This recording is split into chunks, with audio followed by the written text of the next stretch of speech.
there's Rachel. She's entered. I'll admit her.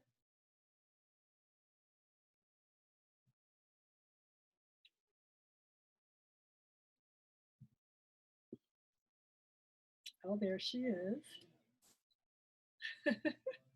All right. Hi, Rachel. Hello. Hi. Hi. I think she's, I wonder if I think she's moving. Yeah, can you hear me? her. Hello.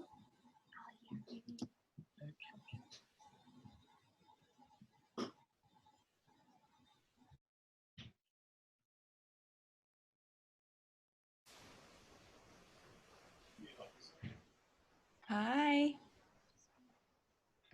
The audio? Hello. Oh, hi. Can you hear me? I do. Hi. Hi. Do you recognize this girl here? I do. Hi, how are you? So ready, What?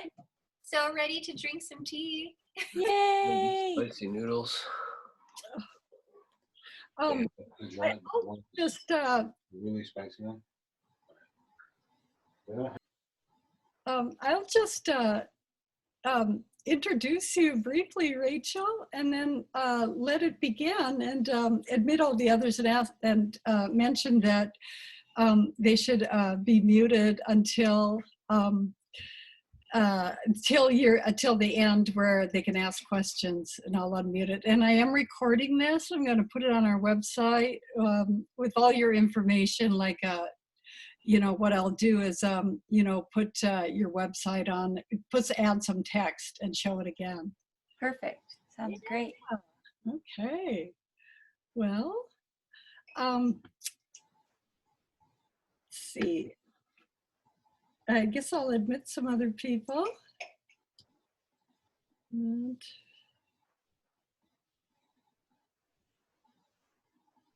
we've got our tea started here. Thanks to Kirsten, who's right here. Lovely.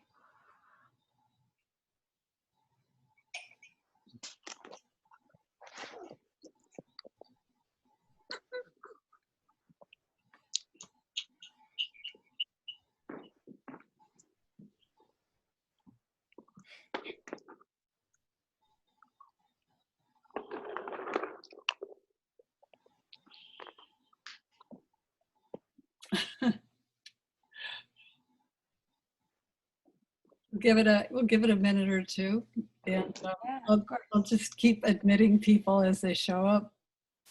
Sounds great. Hi, Hubert. Hi. Hey. Hi.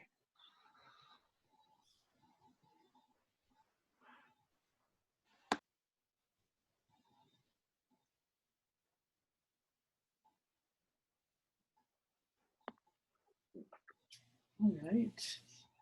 Got my little tea. Got my tea bowl ready to go here. Kirsten's brewing us up something. Lovely. Yeah, if you have hot water that you want to prepare, now would be a good time so that it's ready once we dive in.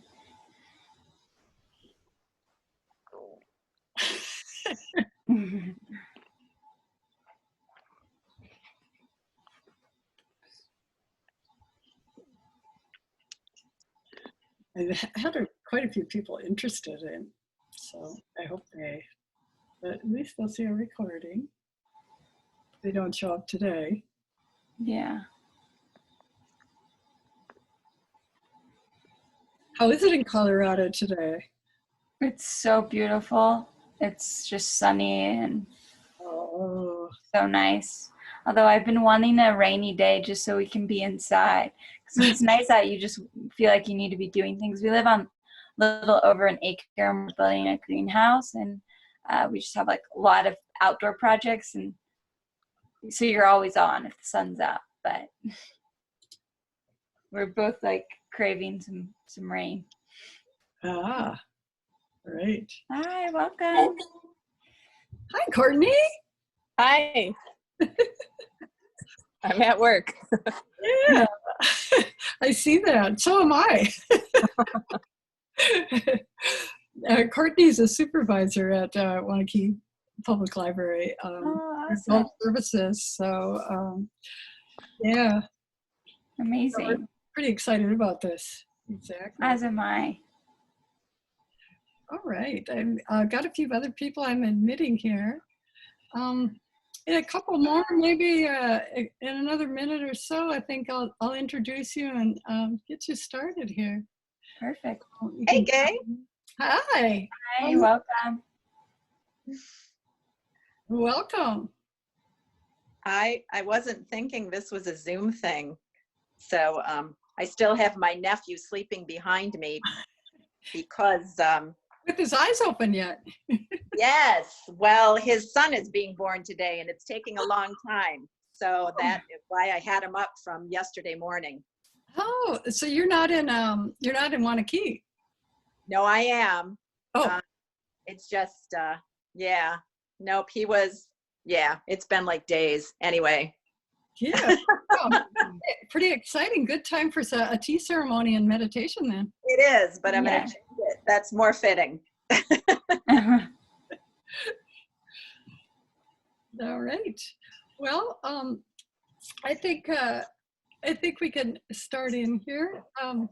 I don't think I need to say this to any of you, but I'm Gay Strandevo and from Waunakee Public Library, who's sponsoring this event, a tea ceremony with meditation, done by Rachel here.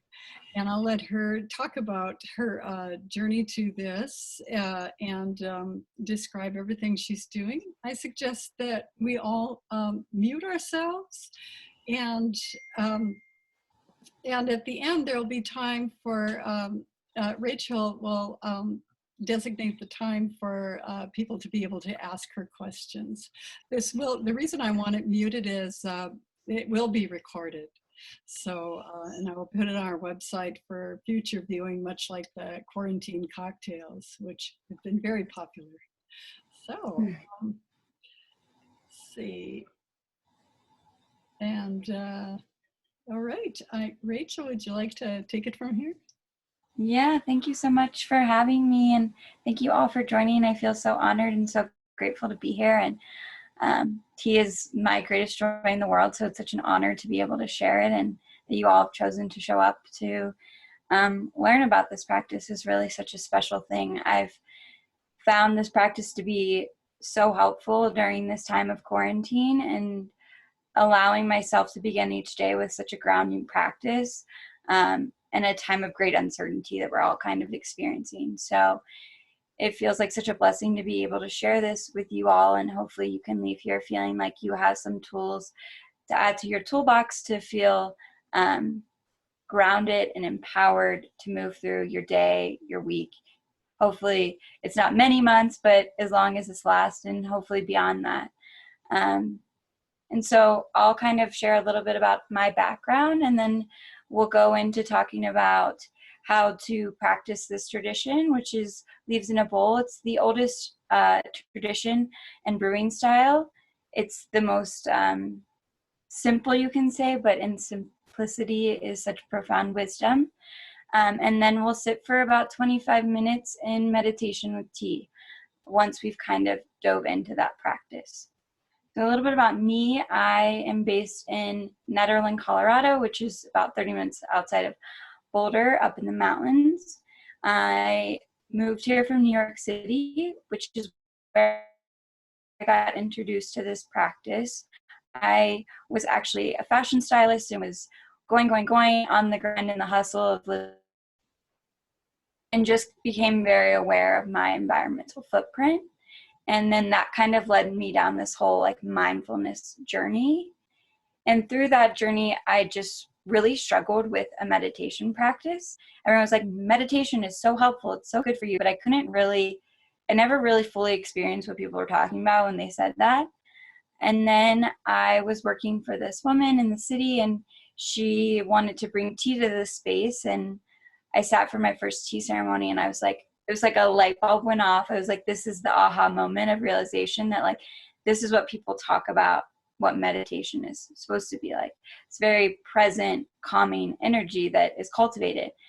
And also being in New York City, this sense of connecting with nature and this disconnect that you feel living in a city and you're surrounded by buildings and garbage everywhere and just all of that. And so I just kind of went down this journey with tea. It just so happened that Wuda, who is the founder of a community that I'm a part of called Global Tea Hut, was coming to teach classes a week or a month later. And so I sat for a bunch of ceremonies, and after he left, I bought a flight and flew to Taiwan and studied this tradition and this practice. Ever since then, it's been I found my life purpose and path through this, and really sharing this medicine, because it's allowed me such,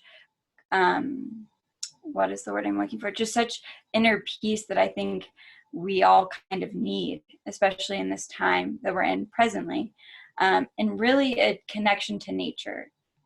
I think the tea is like a beautiful thing because it helps us call to remember that we are nature. And it's my belief that when we remember that we are nature, that we'll help take better care of it. And when we can take better care of it, we'll have a planet to continue to live on. And I think that's an amazing thing that we all hopefully want to strive to have, so that we can leave this planet for many generations to come. I say that tea has changed my life because, one, it brought me to Colorado. I've come here to study further with a tea brother who's been practicing this lineage for over a decade. And now I'm creating a space here in the mountains to share tea. So once we are allowed, I'd love for you all to come and share tea in our space. And that's really about me. There's not much else I can say because tea will do all the talking. It's not about me, but I want you to have some sort of background so that you know where I'm coming from as we move into this practice. In terms of tea, this is an ancient practice. This specifically comes from China. So there's also a Japanese style, and that is not a practice that I practice, but it is a common one that people kind of think about when they think of tea ceremony. This practice is more about sharing with community, which is why I gravitated to it so much, because I feel like if we can reach many people, that's the best thing. So having something that feels accessible, I think, is a beautiful thing. We will learn how to brew leaves in a bowl today, which, as I said at the beginning, is the oldest brewing style. And this kind of takes me to where tea came from. So tea has been around for, they believe, like millions of years. It's been around for a very, very long time. The oldest records of tea being documented are written documents, so that's as far back as they can date, is over 2,000 years. And the belief is that it's been around much longer than that, because those writings that they found that long ago were describing tea being sold and tea being served, so that it's showing that this has been around much longer, but that's the furthest they can kind of date it back. Tea came from, there's this, it's a mythological, I guess, or lore, saying where there is the old emperor of China. He is also sometimes coined as the father of Chinese medicine. He was living on top of a mountain, and he always would try the plants, and he kind of committed his life to being the guinea pig, if you would say, to seeing what works and what didn't work in terms of plants. So he was just on a walk on top of the mountain one day, and in that time period, they would heat water just to drink. So he was boiling water to drink, just pure water, and he happened to have sat under a tea tree. And the wind blew and a leaf fell from the tree into his bowl. And that is where tea comes from, in this specific practice. And he says that it quieted his mind and allowed him to sleep less and be more nimbly and just be more present to life. And so this practice is honoring that of where tea comes from, which is leaves in a bowl. So we just simply put leaves into a bowl and heat them and drink them directly that way. And it's an honoring of him, and then also just honoring tea in its most pure essence. We get to watch the leaves unfold because they're directly in our bowl. So it's a beautiful practice, and it's a practice that's wonderful for starting your journey. And as you begin to, if you love this and you want to explore it further, you can practice side handle bowl, and then there's gung fu, and there's many different varieties. And if you feel called or interested in learning more about that, you can reach out to me after this, and I can give you kind of some resources, because I really want to focus today on how do we brew leaves in a bowl, so that you guys can leave here with an actual practice moving forward. So like I said, it's just simply having a bowl. So when I started, I didn't have a beautiful ceramic bowl made by a potter in the Czech Republic, which is where this is coming from, and it's clay from his land, and he's a deep, deep tea lover. I use like a little saucer, but something small that you can hold in your hands is a wonderful thing to start with. If you don't have that, you can simply just use a mug and use what you have. This is something that is available to all people. So before we begin, we would heat our water, and then we would set up our space. So this is called your chashi, or your stage. So the space that your tea ceremony is being held on. So you're creating this space with intention, so that you have a clean slate for this practice to be honored and to really drop in. You don't have clutter, and there's not a lot of things around, so you can really dive in and really connect with the essence of the tea that we're bringing out by heating it. Once you've kind of set this, you can use anything you want. So these are mats that I found at a thrift store. You can use anything. There's no right or wrong here. And I love to say that in general, there's no right or wrong in this practice. There's a way that we do things because they make sense, but always test them and feel it out for yourself. And I've done that, and I've always come back to the things that I was taught. There's a reason that I was taught that, because they just make sense and they work and there's a flow to them. But again, try it out for size. If it doesn't work for you, try something different. So once we have our space set up, you'll also need a bowl, which is what we call a zhen tray, or a wastewater bowl. And then I'll get into that in a second. So you will set your space, and I'll show us how to clean the bowls, which is why we have the zhen tray, and then how to brew the leaves. And then once we've gone through that, we'll actually sit in the ceremony together, and you guys can use these tools that I've shared with you in your practice. And then we'll open it up for conversations, reflections, and questions.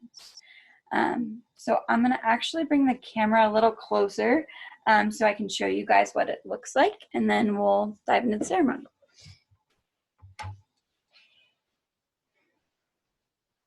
So you're going to bring your bowl up to your space, and feel free to practice along if you feel called, or you can wait and, if you want to keep it in your mind and then use it.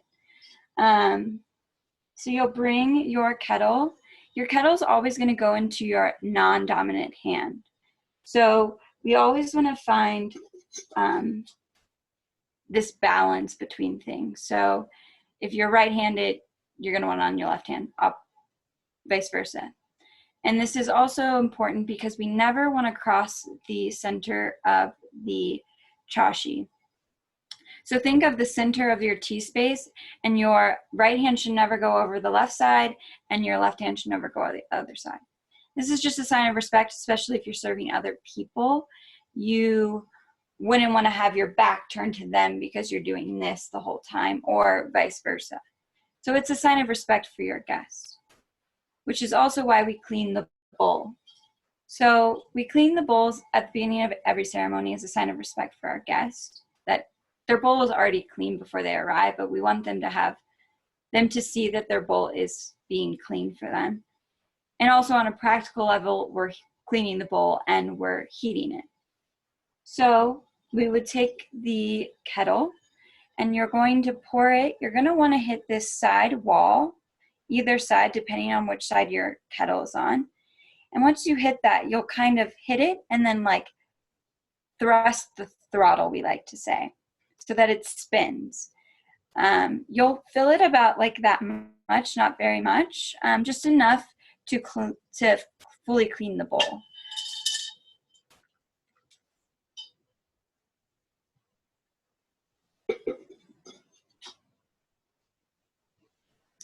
So then you'll take your gin tray up. You can set it to the side. I'm gonna, for the purposes of this, move it to the center so you can fully see the cleaning of the bowl. Let me move this up too. So we're going to pick up our bowl with our dominant hand, but also depending on where it is in your chashi. If you're just serving one person, you can pick it up with either hand. And so then you're gonna take your bottom hand. You're gonna wanna have it be pretty flat. Your thumb's gonna go on the lip. Your other hand's gonna go around it. This is also how we hold the bowl.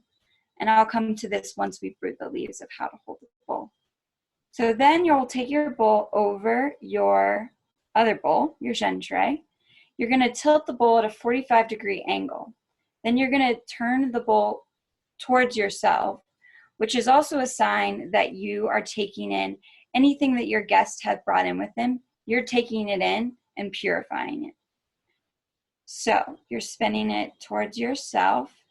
By doing this, you're cleaning the whole inside of the bowl and the entire rim. So where their lips are going, where their mouth, everywhere where their mouth could potentially touch is being cleaned. Then you're gonna do 3 shakes to just get off any excess water. And then you would set your bowl back down. If you only have one person, you would take your gin tray off to the side. If you have multiple people, you would do that for every bowl. So everyone is getting a clean bowl. Then once we are set up and the bowl is clean, we're gonna take our large leaf tea. So you want a large leaf tea so that it's not getting into your mouth. Really, it's not ideal to have a tea that's like very fine, because then you're gonna have it all in your mouth and it's not gonna be brewing. And you'll get to watch them really unfold. And I can share after this resources or teas that are good for large leaf teas. So you're going to just, what we say is coat the forest floor. So you just want to lightly put leaves in the bowl, bottom of the bowl. Not too many, but also experiment. Maybe you want to put 1 leaf in there. Maybe you want to put a couple more. So I'm just going to put just a few in there. And you can set your tea off to the side. See if you can, I want you guys to be able to see how they spin. So then once the leaves are in there, we'll pick up our kettle again. And this is where it's important to remember this, hitting the side wall and then kind of hitting the throttle. You're gonna want your leaves to spin. This is because we don't want to pour the water directly onto the leaves because it will burn them and it won't be as pleasant to taste. And then you're in a more non-tangible way. You're kind of killing the essence of the tea a little bit by burning them. So you want to bring out their fullness, you don't want to pour the water directly onto the leaves. So you're going to hit that.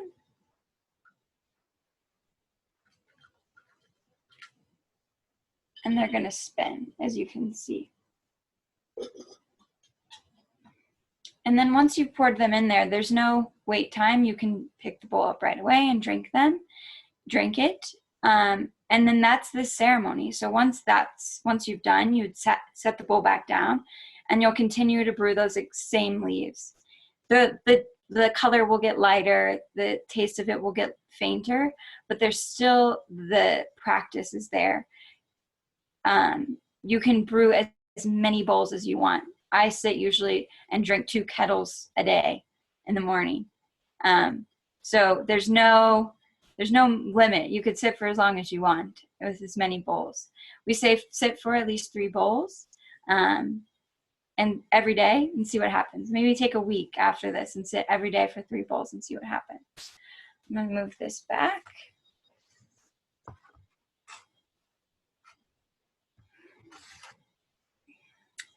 So then, as I was mentioning, how we hold the bowl is also important. I'll walk through that, and then if there's any questions, we can ask them. If you have any questions before we actually sit, and then we'll actually sit in ceremony together. So as I was saying, you want your non-dominant hand to be on the bottom. You want it to be flat. See? You'll pick up with your dominant hand, and then your bowl is going to rest on this hand. Your thumb's going to go on the lip. This hand's going to come like a claw and then wrap around it. Then your bottom hand is there to guide it up, and your dominant hand guides it into your mouth. So you're lifting up and then returning to your heart center. It's important to note that we never want to set down the bowl while there's still tea in it. Always finding a connection with the tea, no matter if you're taking a break from drinking it. So if you need a few moments before your next sip, just remaining at your heart center instead of setting it down. This just keeps you connected to the tea, and then you can really, use that time to just listen to whatever the tea wants to share. I personally take many moments to drink tea. Sometimes I drink fast, sometimes I drink slow, but I always return here and just kind of listen to what the tea wants to share. This is the more meditative, spiritual side of it, because there's a lot of wisdom that comes with this practice. This plant is thousands of years old, the trees, and the trees that it's picked from can be up to hundreds of years old, if not thousands. So it's very wise. It's coming from nature, and so we get to take this time to really honor and listen to it, and that brings us into a deeper harmony with nature the more that we do it. So I think at this time, if there's any pressing questions before we dive in, we can ask them, and then we can really go into sitting in ceremony together. And if you've already started brewing leaves, you can continue to brew those leaves, or if you want to start from cleaning the bowl, you can feel free to do that, whatever you feel called to do. But if there's any questions, if anyone want to raise their hand or unmute themselves, we can do that.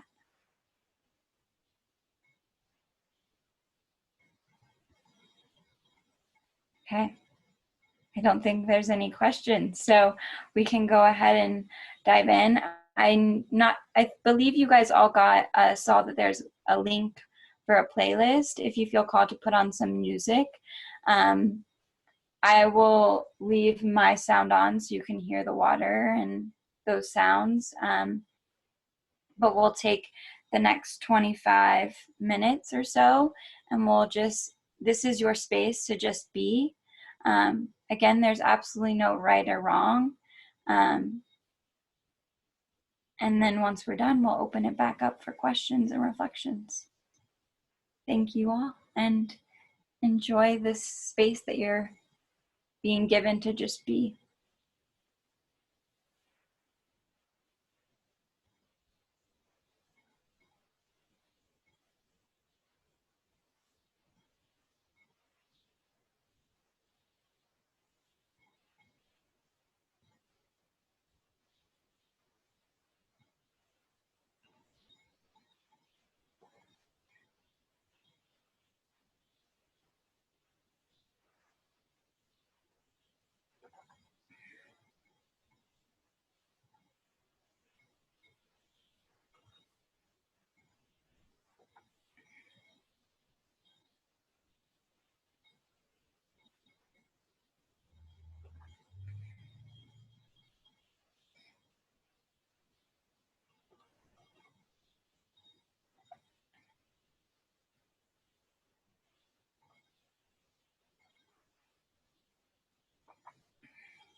Thank you all for tea.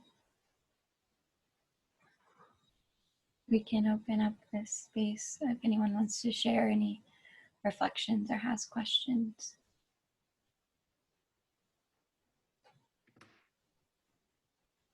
No questions, but just want to say thank you. Thank you. Thank you. I was wondering if you have cut out all other like caffeine in your life, or if you still have a soda or coffee sometimes. I was never a coffee drinker. I never have enjoyed coffee. I actually drank it as a kid, weirdly. Like my grandparents would give it to me.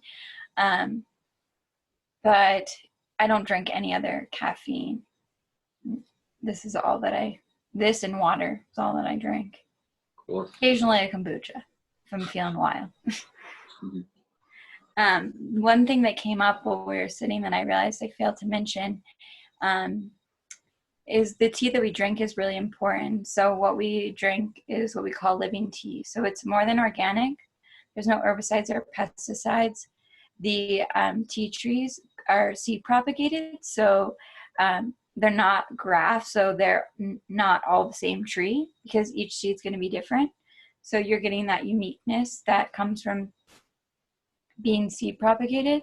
And then there's usually not irrigation system, so if they need water, they just grow deeper roots, so they're super mineral dense. And then there's also fair wages for the people that are harvesting, and the farmers and all of that. Everything is very ethical. And this is important to note because when we're drinking something that's meant to be medicine, not meant to, it is medicine, we don't want to be drinking something that has chemicals because then it's not medicine. So that's important to note, that we drink tea that's clean and organic. And also the tea that we drink is all coming from the same plant, which is Camellia sinensis. So it's all the same tree, and then it's similar in the way that wine is, that the terroir or the region determines the type of tea, and then also how it's processed, which that's a big conversation. So I just wanted to give a little bit of that information so you also have a sense of the tea that we are drinking. And if you look at the resources that I have available to buy tea from, it's more expensive, but you also can brew it so many times that the cost kind of equals out. But that's why the price is more expensive, because it is medicine. And it's very clean, beautiful tea that's just so wise. So that's just a little something that I wanted to share. Yeah. Thank you. Can you, Rachel, can you tell us about how you collect and use stones in the pot? Oh, did Kirsten tell you about this, or did you hear it? I want to know what the beautiful sound was. And she said yes, it was. Yeah, so I have a, here, let me move. So this is my kettle. And then I have a brazier, which everything sits on, and there's an alcohol flame in here, which remains the heat of the water. So you would bring it to just shy of a boil. If you bring it to a full boil, you're kind of burning the water, and you're changing the energetic makeup of the water. That's a whole other conversation. But so this keeps it hot. So you probably were also hearing this, the flame. And so then that heats up this, and then inside of my kettle, I have clear quartz, jade, these mineral stones that come from Taiwan that help just with the water being very mineral dense. And yeah, I think that's all that I have in there. Maybe, I think I have a rose quartz. I put them in there like years ago. Now I'm like, I can't remember what I have, but those are the ones that are for sure in there. And that's more like the energetic of it. It's, you know, it's pulling the properties of those stones, which you don't have to do, but I've chosen to do that. And it feels really, really good with the water. And I use spring water, which is another, I mean, the more that you learn about this practice, it's like an onion. You just keep peeling layers, and I could talk about it forever. But yeah, so that's what's in the pot that makes that noise.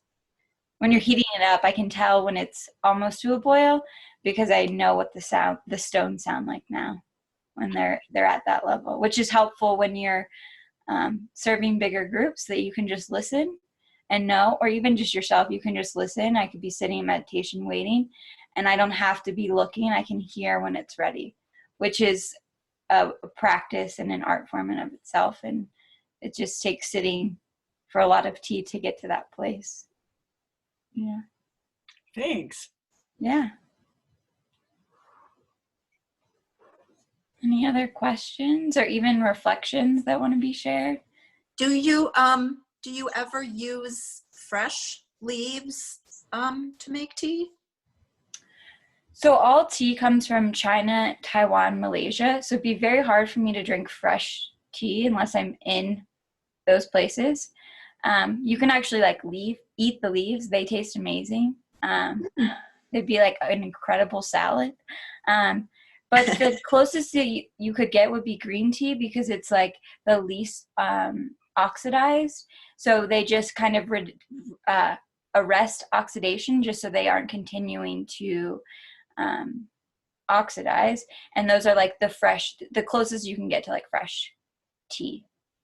I just got a bunch of stinging nettles from my CSA, and it's an organic farm, and I did make tea out of it, but I had it cold. Makes an amazing green color. But so I just wondered if that would work with this method. Yeah, I think so. In our tradition, we drink what we call tea from the actual tea plant, which is Camellia sinensis. But that also does not take away from the fact that you can drink any tea in a ceremonial way.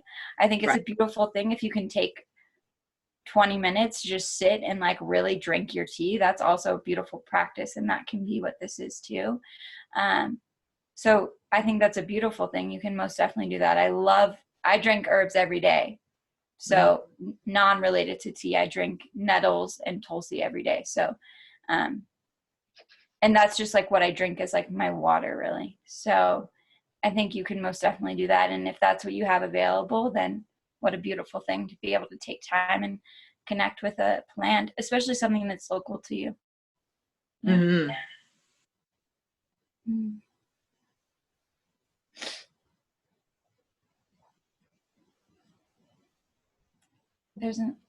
Anyone else have questions? This was a lovely break while I await the birth of my great nephew.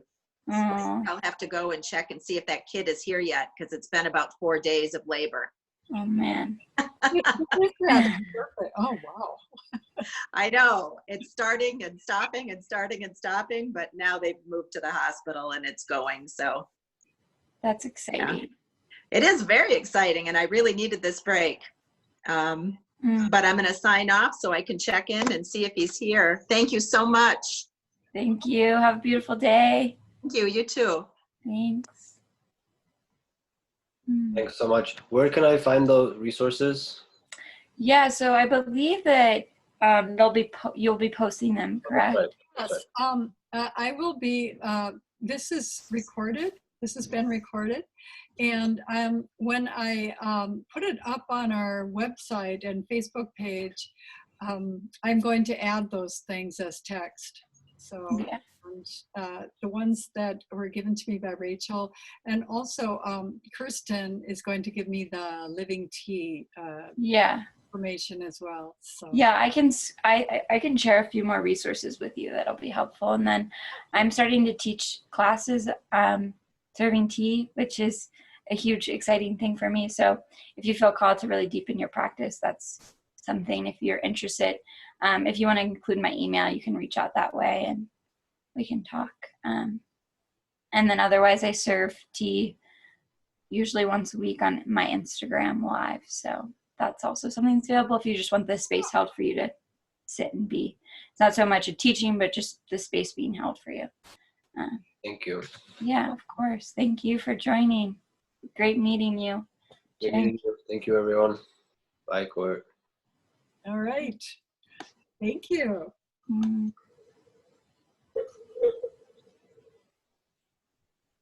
Hey, Courtney. Hi, it went great. Yes, I think so. I think so. Yes. Rachel, when I have the recording edited and the text put on it, and anything you send me, I'll make sure to send you a link to that so you can. Perfect. This is wonderful. I am so glad we did this. Yeah, Thank you thank you so much. It was awesome. Thank you. It was so lovely to share tea, and I feel so grateful and honored for the opportunity. Yeah. Awesome. Mm. All right, so I'll get back to work. Thank you guys. Thanks, Gabe. Thanks, Rachel. Have a good one. Is there anything else you'd like to talk to me about, or Rachel? Otherwise, we can connect on email, and I'll. I don't think so, unless you have anything, questions for me. No, just to say it was wonderful. And Oh, good. I really like this Zoom business. I was a little nervous about the tech on this, but it's not very hard at all. No, it's such a lovely thing to be able to connect, even if you Yeah. can't actually connect, you know? Exactly. And I really expect a lot more people to tune into the recording too. Lovely. We'll keep it up there. And I love that about it too. So that Yeah. you can connect your wonderful process with a lot more people too. Lovely. Yeah, and I'll send you the link for the 2 resources. For tea, I'll send those to you right after this. And then I think that's it. I think the rest I've already given you. But if you think of anything else, just let me know that Okay. you need. Yeah. And I've got Kirsten here, who Hi. a big thank you I for, miss you. for introducing me to this idea. So Aww. yep, it's all her soon I can doing. take the class. Yeah. Well, maybe we should talk, because I would love to. I'll text you about it actually. But it's so good to see you. I miss you. Wow. Your space in the mountains looks beautiful. Thanks. If you want to move back, we have a room available. Just saying. Thank you so much. I hope you have a good day and weekend. I think it's going very well, and you have a beautiful day there, so we'll let you get out and about in it, or whatever else you plan to do. So Yeah, I'm going to go weed the garden bed so we can plant some stuff this weekend. you may be doing that too. Lovely. Yeah, it needs to happen. Yeah. Okay. Yeah, we'll be in touch, and Awesome. this is awesome. I really enjoyed it, and I could tell other people did too. So Lovely. Thank you so much again, and many blessings to you. many blessings to you as well. Bye. Bye-bye.